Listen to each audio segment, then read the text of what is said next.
성경에 보면 열처녀의 비유가 나오는데 등불을 준비하지 못한 미련한 5 처녀와 기름을 준비한 슬기로운 5 처녀에 대한 얘기가 나옵니다. 10명의 처녀들이 똑같이 예복을 입었어요. 똑같은 장소에서 기다렸습니다. 똑같은 신랑을 기다렸습니다. 똑같은 시간을 기다렸어요. 그런데 지혜로운 5 처녀는 혼인잔치에 참석했지만 미련한 5 처녀는 혼인잔치에 참여하지 못했습니다. 혼인잔치에 참여하지 못한 미련한 처녀는 등불을 가지고 있었지만 기름을 준비하지 못했다 했습니다. 마태복음 25장 3절에 보면 미련한 자들은 등을 가지되 기름을 가지지 아니하고 제가 등을 가지고 왔습니다. 미련한 5 처녀는 등을 가져왔어요. 불이 켜져 있었습니다. 이 미련한 처녀는 지금 등불이 켜져 있기에 걱정이 없었고 이 정도면은 신랑이 올 때까지 문제 없을 것이라 생각했습니다. 보이지 않는 기름통 안을 생각하지 못했습니다. 만약에 기름이 고갈되었을 때 그때를 생각할 수가 없었습니다. 그러나 슬기로운 5 처녀는 똑같은 등불을 준비했지만 별개로 그릇에 기름을 준비했어요. 마태복음 25장 4절에 보면 슬기 있는 자들은 그릇에 기름을 담아 등과 함께 가져갔더니 기름병을 같이 왔어요. 여러분, 얼마나 차이가 있는지 몰라요. 슬기로운 5 처녀는 혹시 이 기름이 떨어질 것을 생각했어요. 신랑이 늦게 오면 기름이 고갈되면 불이 꺼질 것이라. 그래서 예비로 통에다가 기름을 담아서 준비했습니다. 어쨌든 10명의 처녀들은 등불을 켜고 신랑을 기다렸는데 문제는 신랑이 늦게 도착했다. 예정 시간이 넘어도 오지 않았다라는 것입니다. 신랑이 오지 않자 손님들도 졸고 열처녀들도 함께 지쳐 졸았어요. 마태복음 25장 5절에 보면 신랑이 드디어 오므로 다 졸며 잘세. 다 졸았다. 10명이 다 졸았다라. 지혜로운 처녀도 미련한 처녀도 다 졸았어요. 근데 갑자기 동구 밖에서 함지기가 소리를 지릅니다. 신랑이 온다. 신랑이 오니 신랑을 준비하라 소리죠. 그러자 10명의 처녀들이 자다가 벌떡 일어났어요. 일어나서 제일 먼저 점검한 것이 등불이 아닙니까? 등불이 꺼지면 신랑을 맞을 수가 없어요. 일어난 처녀들은 등불을 보니까 기름이 다 떨어져가지고 아주 불이 꺼질 것 같아요. 그러니까 지혜로운 5 처녀에게 부탁을 합니다. 너희에게 있는 그 기름을 좀 빌려달라고. 그러자 이 슬기 있는 5 처녀는 그럴 수가 없다고. 오늘 우리들도 등불이 꺼져가고 우리가 쓰기에도 부족하다. 빨리 가서 시장에 가서 기름을 사서 불을 밝히라. 일어난 처녀들은 그냥 뛰어나가가지고 기름을 준비하러 뛰어갔습니다. 슬기로운 5 처녀는 준비된 병에서 기름을 기름통에 넣었습니다. 불을 밝혔습니다. 바로 그때 신랑이 도착했습니다. 그리고 혼인잔치는 시작되고 문은 굳게 잠기었어요. 미련한 처녀는 기름을 사서 불을 가지고 와서 문을 달려고 애원했지만 한 번 닫힌 그 문은 열리지 않았고 바깥 어두운 곳에서 술 피우며 이를 갈았다라는 것. 오늘 우리들은 신랑 대신 예수님을 기다리는 신부들입니다. 예수님이 재림하는 그날이 주님과 혼인잔치가 시작되는 날이고 우리의 생명이 끝나는 그날이 신랑 대신 주님과 혼인잔치가 시작되는 날입니다. 그런데 신랑 대신 예수님을 기다리는 처녀들을 보면 10명 중에 5명이 기름을 준비하지 못했다. 여러분, 왜 성경은 이렇게 구체적으로 숫자를 얘기하고요? 마태복음 24장 40절부터 함께 읽습니다. 시작. 2 사람이 밭에 있으며 한 사람은 데려가고 한 사람은 버려둠을 당할 것이고 2 여자가 맷돌질을 하고 있으며 한 사람은 데려가고 한 사람은 버려둠을 당할 것이라. 확률이 몇 프로입니까? 50%요. 제 얘기가 아니고 성경의 얘기입니다.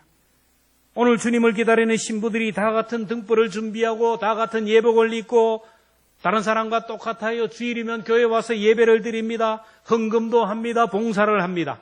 근데 결정적으로 기름이 준비되었느냐, 준비되지 않느냐, 이게. 슬기로운 신부들은 등불을 준비했지만 기름도 넉넉히 준비했어요. 예수님을 기다리는 신부들이 준비해야 할 것이 뭡니까? 기름입니다. 기름은 바로 성령입니다. 성령 충만입니다. 그렇다면 여러분은 성령으로 충만합니까? 아니면 성령이 소멸되어 가고 있습니까?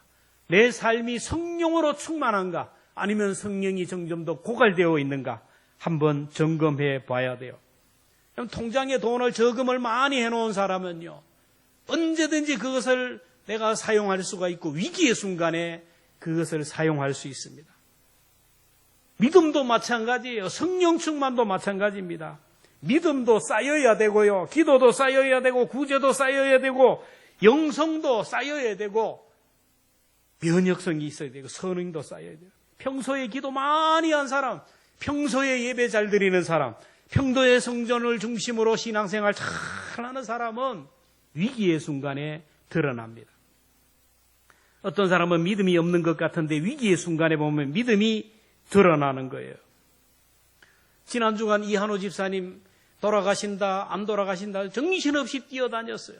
그래서 가보니까 요양병원에는 갈 데가 못 된다. 처음에는 위험하다 그러면 가족이 옵니다. 안 돌아가시거든. 그럼 집에 가요. 또 한 번 돌아가신다, 안 돌아가요. 그러면 갈까요, 안 갈까요? 안 가요. 돌아가셨다는 소리를 들어야 돼요. 가니까 6명 들어가는 병실에 커튼을 다 쳐놨어요. 그 병실은 이제 마지막 죽을 때까지 놔두는 거예요. 딱 커튼을 써놓고 간호사가 한 시간에 한 번씩 가서 봐요. 열어보고 살았나 죽었나. 여러분, 목사도 면회가 안 되고 가족도 안 돼요. 죽을 때까지 거기에서 혼자 하늘길을 가는 길을 찾아야 되고 사망의 음침한 골짜기를 지나가는 길을 준비해야 돼요. 그래서 우리가 평소에 예배를 잘 드려야 되고 기도를 해야 되고 평소에 성령 충만을 받아야 마지막 순간에 여러분 소망이 있을 줄로 믿습니다. 누구든지 그 길을 가요. 나는 안 간다. 자식들은 안 보낸대. 믿지 마세요. 다 그 길을 가게 돼요. 마지막 가족들도 목사도 성도들도 함께 할 수 없는 그 마지막 혼자 천정을 바라보며 가물가물 마귀가 찾아오기도 하고 천사가 찾아오기도 하고 헷갈리는 그 순간이 와요. 그 순간에 우리가 평소에 예배를 잘 드리고 신앙생활 잘하고 성령 충만했던 사람은 그 시간에 하늘문이 열리게 되고 천사가 나를 영접하러 오는 것을 보게 될 줄로 믿습니다. 그래서 교회에서 날마다 예배에 빠지지 말라고, 공적 예배 드리라고, 기도하라고, 말씀 묵상하라고, 조미 감사 운동을 하라고 하는 거예요. 사람들은 눈에 보이는 건강은 얼마나 신경을 쓰는지 몰라. 당뇨가 올라가면 난리가 나요. 철저하게 관리해요. 혈압이 올라가면 난리가 나요. 콜레스테롤 수치가 올라가면 난리가 나요. 재정에 문제가 생기면 그 잔고를 채우기 위하여 몸부림을 칩니다. 그러나 보이지 않는 믿음의 세계, 내 속에 계신 성령님이 소멸되어 가고 있음에도 불구하고, 내 속에 계신 성령님이 탄식하고 있음에도 불구하고 감각이 없어요. 감각이 없어요. 예배의 지수가 떨어지고 기도의 지수가 떨어지고 전도와 헌신과 사랑의 지수가 점점 더 떨어지고 있음에도 불구하고 싸늘하게 죽어가고 있음에도 불구하고 감각이 없다라는 거예요. 그래서 날마다 내가 성령으로 충만한지 성령이 소멸되어 가는지를 점검해 봐야 돼요. 지난 시간에 성령 충만한 사람에게 나타나는 현상들을 얘기했잖아요. 성령으로 충만하면요, 하나님과 가까워져요. 그래서 하나님 앞에 예배하기를 좋아하고 하나님을 늘 가까이 하는 사람이에요. 성령 충만한 사람은요, 사람과 좋은 관계가 돼요. 나보다 남을 낮게 여기고 나보다 남을 더 귀하게 생각하고 사람을 대할 때 그리스도에게 대하듯이 한다 그랬어요. 오늘 본문을 보면 성령 충만한 사람에게 나타나는 또 다른 현상들을 얘기하고 있습니다. 내가 성령 충만한 사람인가 성령으로 소멸되어 가는 사람인가 이것을 알 수 있는 바로미터는 항상 기뻐하는가, 쉬지 않고 기도하는가, 범사에 감사하는가, 하나님의 말씀을 멸시하지 않는가, 여러분, 이것이 성령 충만의 결과이기도 하지만 성령 충만의 조건이 될 수가 있다라는 거예요. 성령이 소멸해난 사람은요, 항상 인상을 쓰고 기쁨이 없어요. 죽상입니다. 성령이 소멸되어 간 사람은 기도의 줄을 놓고 기도하지 않아요. 성령이 충만하지 않은 사람은 매사에 불평하고 원망하고 그래요. 성령이 소멸되어 가는 사람은요, 말씀을 손에 대지 않아요. 말씀 안 읽고요. 말씀 들어도 건성으로 들어요. 여러분, 오늘 하나님께서 주시는 말씀, 성령 충만의 조건, 이것을 꼭 붙들므로 인하여 성령 충만할 수 있기를 축원합니다. 성령 충만하기 위해서는 항상 기뻐하라 그래요. 항상 기뻐하라. 이건 세상적인 기쁨이 아니에요. 어떤 환경이 주는 기쁨이 아닙니다. 이것은 하나님과의 관계에서 오는 기쁨이에요. 기뻐하라면 기쁨의 근원이 되신 하나님을 만나야 되고 그분과 바른 관계가 되어야 되고 그분으로부터 영적인 에너지를 공급받아야 돼요. 시냇가에 심은 나무는요, 그 뿌리가 깊이 물가로 내려졌기에 아무리 가물어도 아무리 기근이 있어도 여러분 잎이 푸르고 청청하고 온갖 열매를 맺듯이 하나님께 뿌리를 내린 사람은요, 항상 기뻐할 수밖에 없어요. 의의 태양이신 하나님을 바라보는 사람은요, 겨울에도 따뜻하고 포근하고 온갖 좋은 에너지를 받게 돼요. 암 말기가 되면 통증이 너무 심하잖아요. 그래서 병원에 가면 몰핀을 놔요. 몰핀을. 그러면 고통이 없어요. 기분이 좋아지고요. 막 하늘을 나는 것처럼 황홀해져요. 여전히 암덩어리가 커가고 여전히 몸이 썩어져가고 죽어가고 있음에도 불구하고 몰핀의 약효로 인하여 고통을 잊어버리게 되고 황홀해져요. 근데 몰핀보다 200배 효과가 있는 것이 여러분 잘 아는 엔돌핀이라는 거예요. 엔돌핀은 암이나 에이즈에 저항력을 주고 건강하게 하는데, 엔돌핀은 운동을 하거나 기분 좋은 일을 할 때, 웃을 때 분비되는 호르몬이에요. 그래서 운동을 열심히 하고 땀을 흘리고 운동을 하는 사람은요, 이 엔돌핀이 솟아나요. 그리고 다른 사람을 사랑하고 섬길 때, 항상 웃을 때 이 엔돌핀이 나와서 건강하게 돼요. 근데 엔돌핀보다 4000배 효과가 있는 것이 바로 다이돌핀이라는 호르몬이며, 이 다이돌핀은 각종 질병을 치료하고 병균 바이러스를 공격해서 치료하는 호르몬인데 언제 나오느냐? 여러분 잘 들으시기를 바랍니다. 좋은 음악을 들으며 감동을 받을 때 다이돌핀이 나온대요. 몸에서. 진한 감동을 받을 때, 아름다운 경치를 보면서 좋다 감탄할 때, 새로운 진리를 깨달았을 때, 엄청난 사랑에 빠졌을 때 다이돌핀이 나오는 거예요. 하나님이 우리 인간을 만드실 때 하나님의 형상으로 창조했기에 영이신 하나님과 좋은 관계를 맺으면 엔돌핀도 나오고 다이돌핀도 나오고 온갖 좋은 에너지를 우리에게 공급시켜줘요. 하나님과의 관계 속에서 나오는 에너지입니다. 우리가 영적인 일에 집중하고 하나님께 좋은 관계를 가지면요, 온갖 좋은 것들이 나와서 우리 모두가 강건하게 돼요.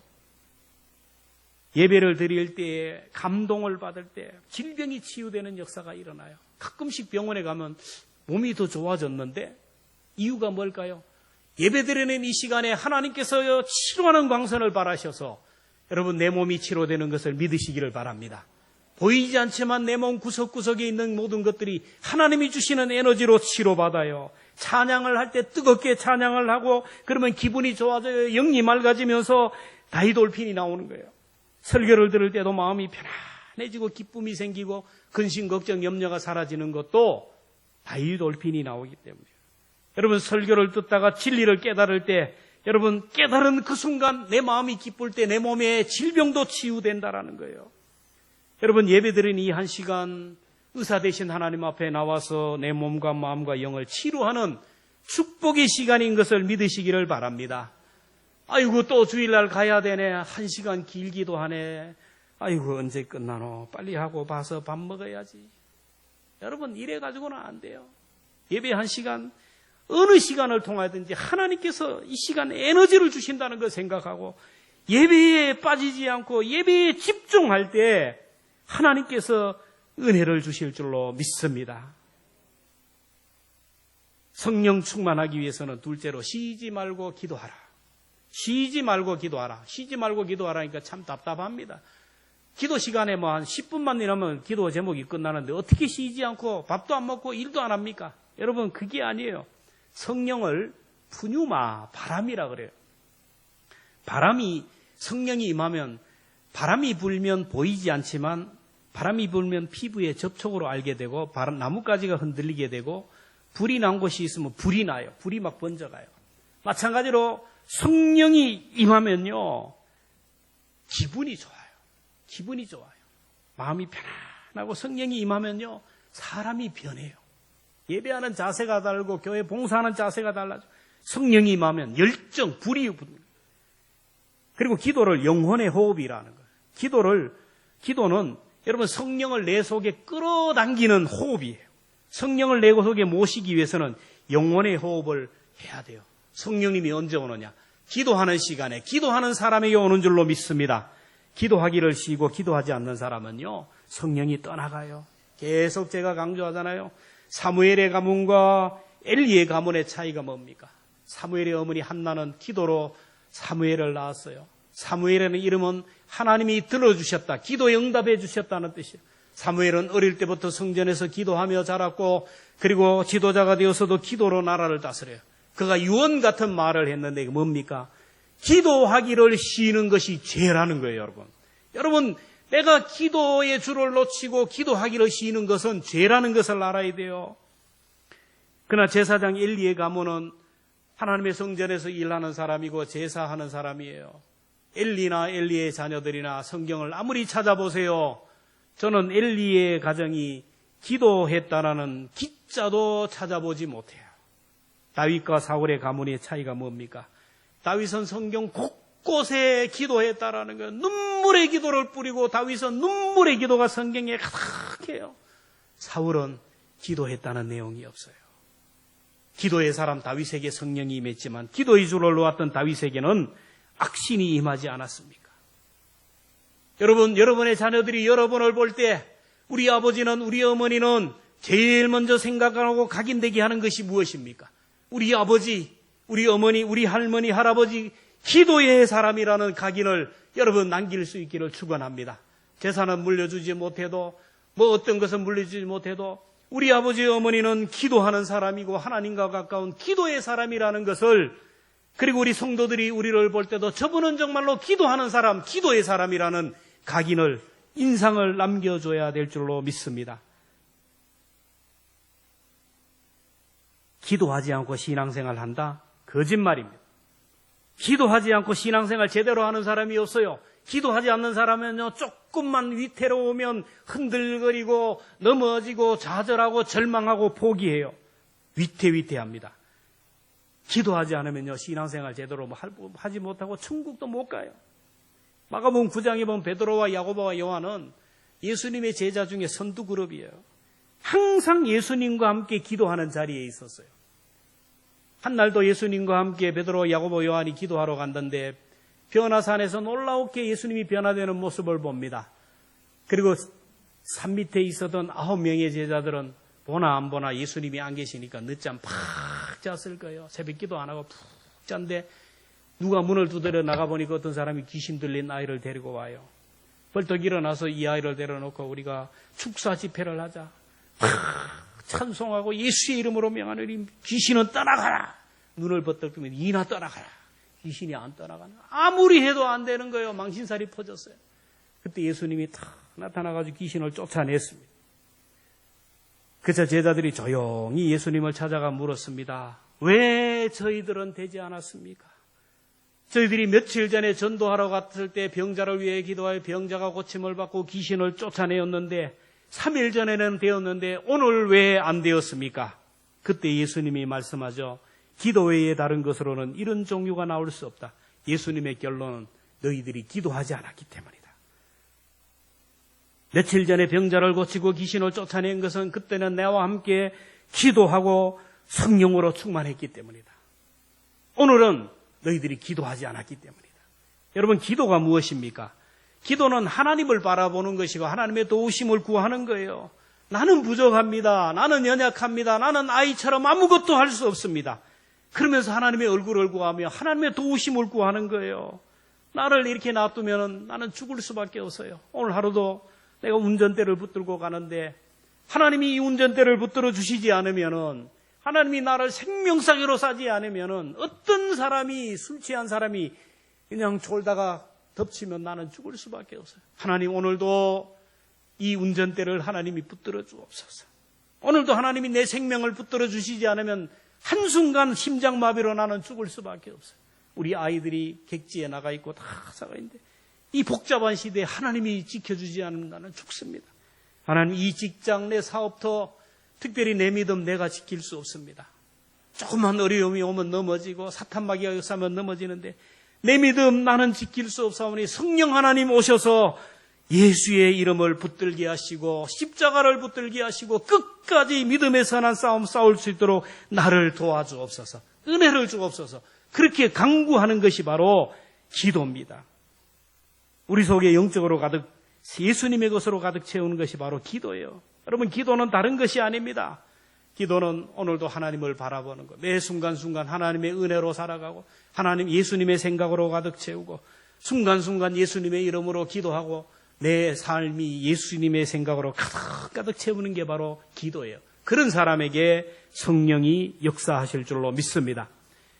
그리고 성령 충만하기 위해서는 범사에 감사하라. 18절에 범사에 감사하라. 감사하는 심령 속에는 마귀가 틈탈 수가 없고 감사하는 밭에는 마귀가 씨를 뿌릴 수가 없다라는 말이 있어요.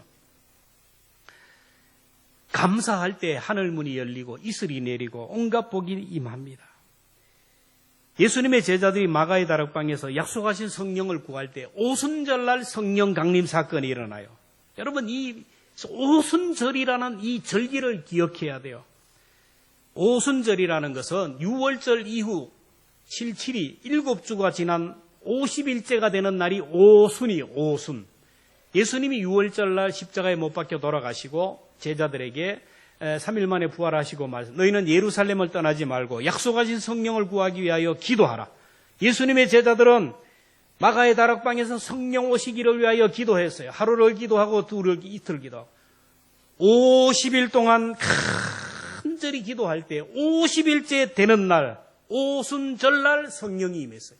오순절은 또 어떤 절기냐면 우리나라가 보릿고개가 너무 심할 때 먹을 것이 없어서 그래 첫 보리를 수확하는 그 첫 보리만 수확하기 전에 식량이 다 떨어지니까 촉은 목비하는 거예요.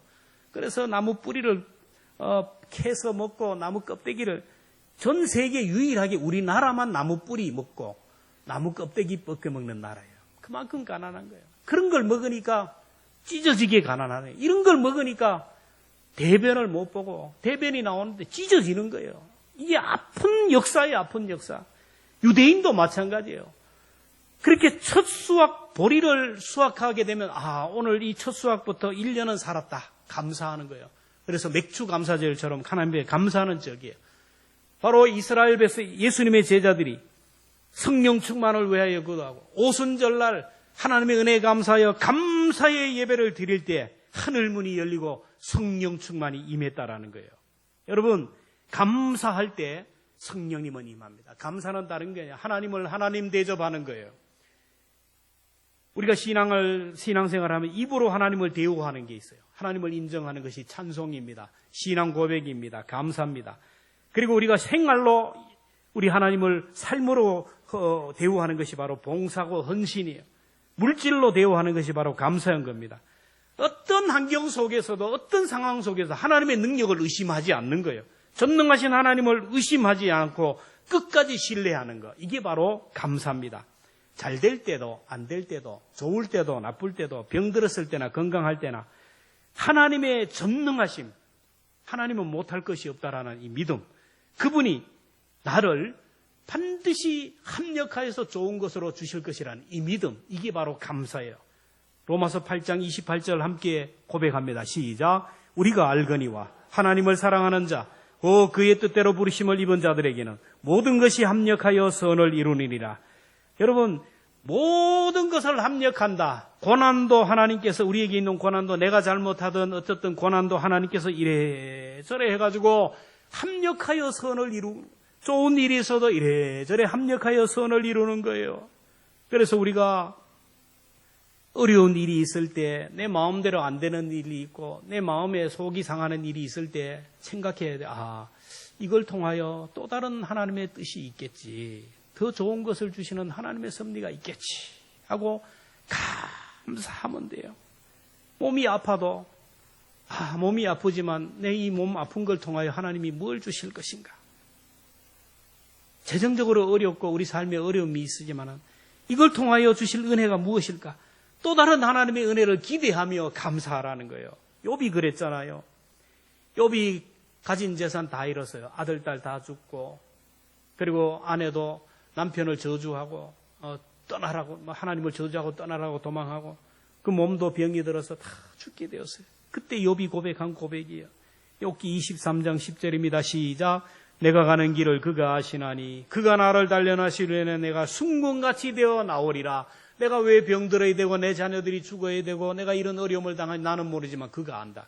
이걸 통하여 하나님은 더 좋은 것을 주실 것이다. 그 고백 위에 하나님께서 이전보다 갑절의 복을 주셨잖아요. 빌립보서 4장 6절 7절 함께 고백합니다. 시작. 아무것도 염려하지 말고 다만 모든 일에 기도와 간구로 너희 구할 것을 감사함으로 하나님께 아뢰라.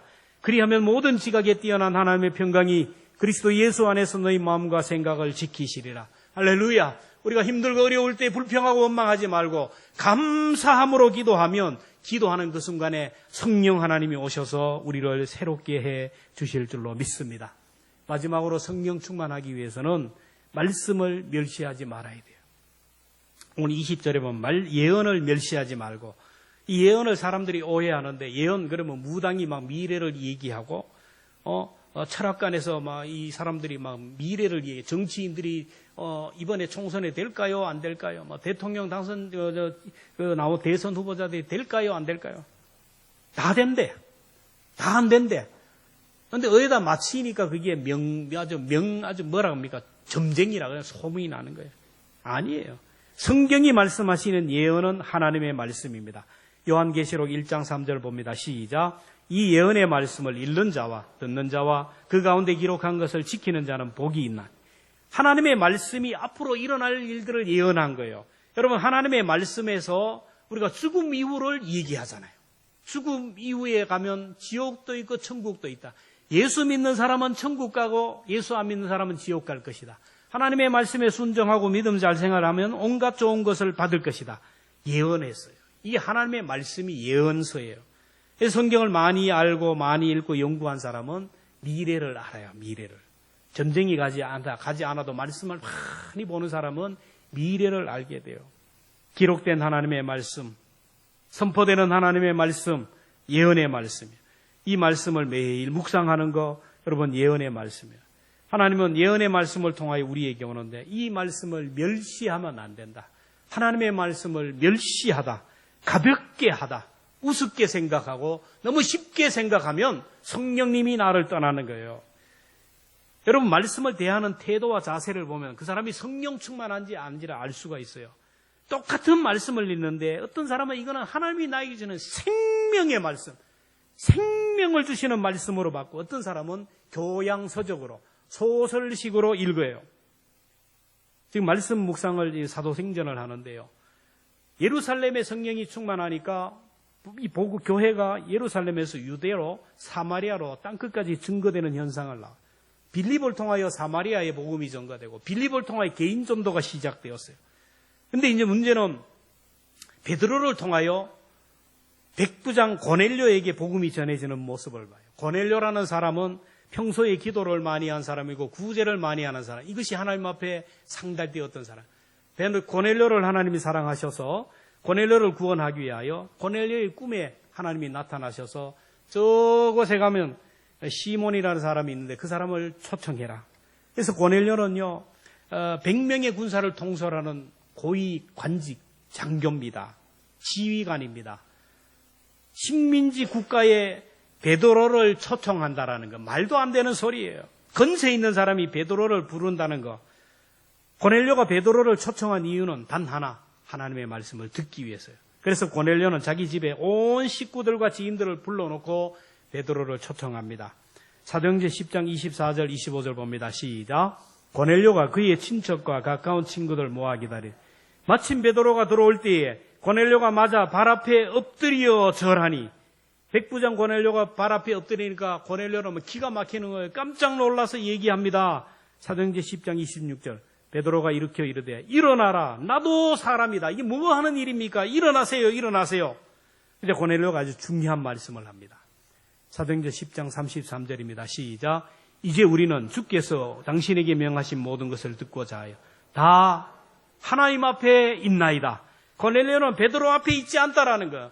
내가 너의 능력을 보고 너의 건세를 보고 절하는 것이 아니고 당신에게 절을 한 것이 아니라 하나님이 당신을 통하여 말씀을 전하기에 그 전하는 하나님의 말씀 앞에 내가 무릎을 꿇는다라는 거예요. 여러분, 오늘날 사람들이 오해를 합니다. 목사들도 이 말씀을 오해를 해요. 목회자의 권위 앞에 무릎을 꿇어야 된다 그래요. 이런 잘못된 생각을 하는 게 아니에요. 여러분, 하나님께서 목사를 통하여 하나님이 말씀하는데 목사가 전하는 말씀, 그 말씀 앞에 우리가 예의를 다하는 것이고 무릎을 꿇는 것이지 한 개인에게 하는 것이 아니라는 거예요.